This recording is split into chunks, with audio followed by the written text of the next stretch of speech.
எனவே மேலான அல்லாஹ்வின் நல்லடியார்களே, நான் சொன்னது போல் இரண்டாவது படித்தரம் ஸஹீஹ் முஸ்லிம்லே வரக்கூடிய ஹதீஸ் ஹஸரத் அபூ ஸஈத் அல்-குத்ரி ரலியல்லாஹு தஆலா அன்ஹு அவர்கள் அறிவிக்கிறார்கள், இதா தஸஅப அஹதுக்கும் ஃபல்யும்சிக் பியதிஹி அலா ஃபீஹி ஃபஇன்ன ஷைத்தான யத்குல். இது ஸஹீஹ் முஸ்லிம்லே வரக்கூடிய ஹதீஸ்.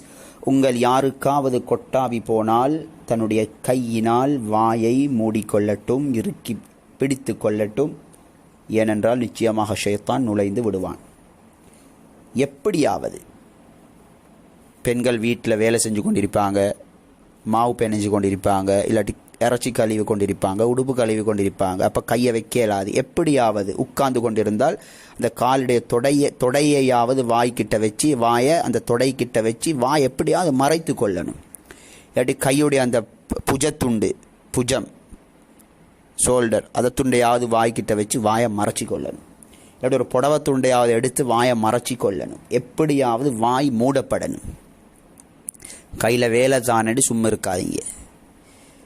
சிலவங்க அப்படி வேலை செஞ்சு கொண்டிருக்கும் பொழுதே உட்கார்ந்து வாயை அப்படியே தொடையோடு சேர்த்து வாயை மறைச்சி கொள்ளுவாங்க. எப்படியாவது வாயை மறைக்கணும். இல்லாட்டி கையில் தான் வேலைன்னு அந்த கையிலுடைய புஜத்துண்டால் வாயை மறைச்சி கொள்ளுவாங்க, இந்த ஷோல்டர் துண்டால் வாயை மறைச்சி கொள்வாங்க.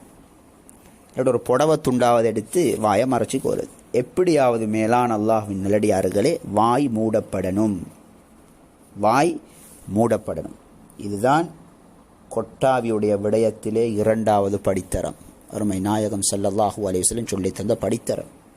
இது ஒரு பயங்கரமான விடயம். சுட்டித்தான் கொட்டாவி அடக்கியலாட்டி இப்படி செய்யுங்கண்டு படித்தரமாக இதை எப்படியாவது தடுக்கணும் என்பதாக அருமை நாயகம் ஸல்லல்லாஹு அலைஹி வஸல்லம் சொல்லி காட்டினார்.